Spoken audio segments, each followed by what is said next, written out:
Hello, everybody. Just going to take you through the orientation lesson number 3. This is the big one. It kind of really explains everything that you need to know about the course and gives you a lot of information you need to have success. So how we get there. So go to content. First of all, get rid of me. Go to content and lesson 1, navigating virtual classroom communication. Go through them, please. Take a look at them. There's some very important videos that are present there that you need. But the big one is lesson 3. So open it up. And this video is obviously there. Every lesson will have learning goals and success criteria. So it's important to understand what you're going to be doing in the lesson, and when at the end of the lesson, how do you know you're successful? Well, these are the different ways that you're successful. So, you should know more about me and how to communicate with me, understand the course expectations, know what the course calendar is, what the deadlines are for due dates and assignments, and any kind of exam or culminating information. So at the end, how do you know you're going to be successful? Well, you understand what the course requirements are for due dates and final exams, understand late policy and plagiarism policy, know how to contract me, recognize what course restrictions are, and finally understand how you're evaluated and how you get your mark in the course. So there's going to be a video here. That's Vanessa. That's not me, but I'll be there when it's over. So obviously, some information about me, where you can get me. So we know that I've talked about before. Monday, Tuesday, Friday, I'm in Kingston. Here's the phone number, 8:30 to 2:30. Class runs from 8:30 to 12:30. And then, for the next 2 hours, usually the teachers just prep.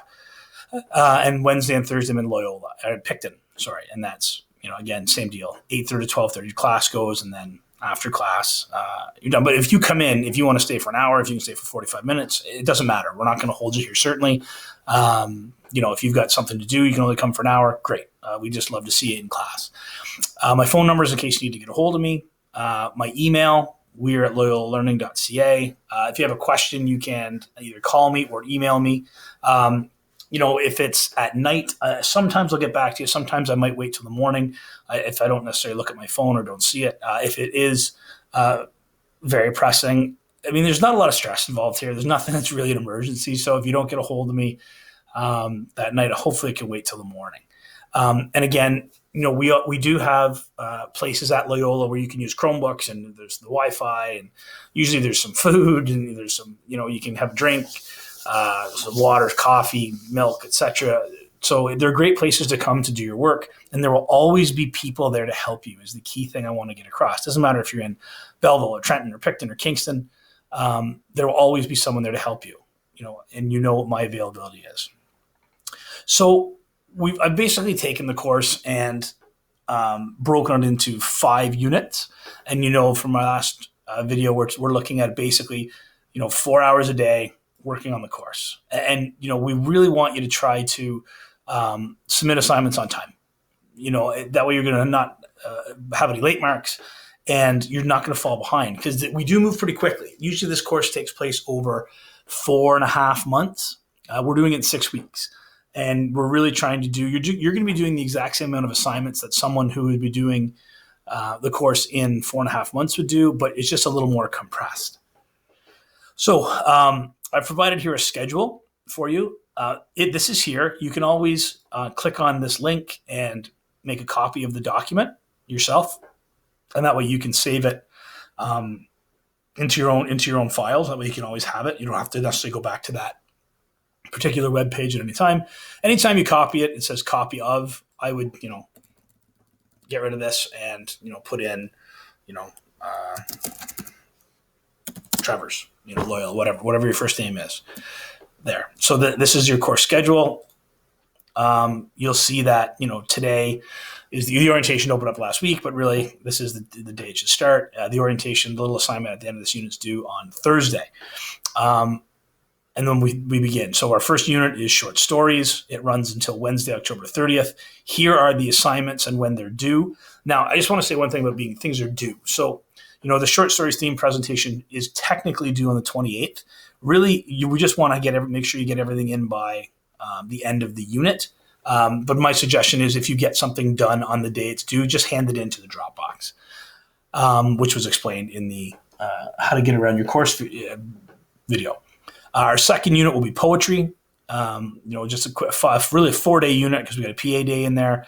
And again, it would be a poetry analysis and a quiz at the end, and then your poetry portfolio. Sometimes we will run into the next unit, like you'll see your poetry portfolios do here at the beginning. Second day into our Death of a Salesman unit. So we will be sometimes working on maybe 2 things at once, but again, it's 4 hours a day, so you can devote a couple hours to the lesson, and then a couple hours to finishing off that poetry portfolio.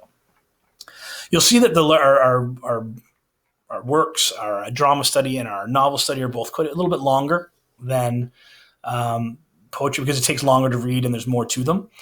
So in your Death of a Salesman drama study, there's an oral presentation, a test, and then a literary essay. Then we have our novel study of Mice and Men.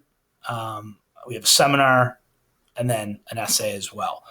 We then get into our culminating, which is 4 days, and then our exam is on Thursday, December 5th. So there's kind of the whole course in a nutshell for you that you can look at. I've also provided it to you in calendar form here, and again, you can click on this link to get a link to make a copy of your own. The course does have restrictions, so basically what will happen is you can't start Unit 1 until you've done everything for Unit 2. Sorry, you can't start Unit 2 until you've done everything for Unit 1. So if you can't move on to Unit 2, just make sure you've got everything submitted to Dropboxes for Unit 1, and then you can move on. You will have to come in and grab 2 books. One is a novel and one's a play. They're both quite short, and they're classics of literature that are often studied in grade 12 college. The play that we're going to be doing is Death of a Salesman by Arthur Miller, and the novel we'll be doing is Of Mice and Men by John Steinbeck. There will be a $10 fee for you to grab these books. We're giving to you, so if you give us the books back at the end of the course, we'll give you your $10 back. It is a refundable fee, but obviously if you lose 1 book or 2, then you'll lose that fee. So hopefully, we're borrowing some of these books from other schools, so we need to be accountable to them. I've provided an example of all the summatives that you're going to be doing. So these are the big projects. You will be submitting stuff in on a daily basis, but it's not all going to be marked. These are the big pieces that are going to be marked. And again, in the next document, you'll see how much they're worth. So just a quick little glance to see what you're going to be doing, the major pieces. Here we have the assignments and weighting. It's an excellent way for you to see exactly what everything is worth. If you add up all of these things, it adds up to be 100%, obviously. So like our first short stories quiz, that's worth 4% of your final mark. So all you have to do is do a little math here. So you find out, what you got on the quiz. What is that out of 4? Add that to 20, and that's basically what you have. I'll give you another video explaining how to do that a little later, but this is everything that we're going to be doing throughout the course of the course. We do have a late policy. I'm not too concerned about you getting as long as you get stuff in at some point, I'll mark it. If things become chronically late and you fall behind, you probably get an email from me saying, what's going on? Got to have you keep going. But, so I can take, up to half a grade a day. So but 5% a day up to 10% off your work. And so, that we don't want to do that. So make sure you keep getting stuff in and keep pounding away at the course. We do have something we call turnitin.com that all of your work will be come through. It's a plagiarism detector. Really important that you understand MLA format, how to cite your sources, both by using a works cited page and embedded citations in your text to give people credit. You get marks for using outside sources in your essay. You just can't pass them off as yours. And so everything that you do will be filtered through a plagiarism detector that's embedded in the Dropbox. So please keep that in mind. Once is a mistake, twice is a habit. And if we find that you're handing in plagiarized work, first time you'll have a chance to redo it. Second time it'll be an automatic 0, and then a third time, then we got to kind of take a look at why you're here. Excuse me. Final mark. Your term mark, which is everything we do in class up to the exam and the culminating, is worth 70%. Your culminating itself is worth 10%, and your final exam is worth 20%. Okay. You have an assignment here. Please go ahead, include your name in the post. Just your opinion, what it's like to have success. You're going to click on this Google Doc, make a copy of it, fill out the questions, and you're going to submit it here to the orientation Dropbox. Okay, thanks so much, guys. Enjoy this lesson. See ya.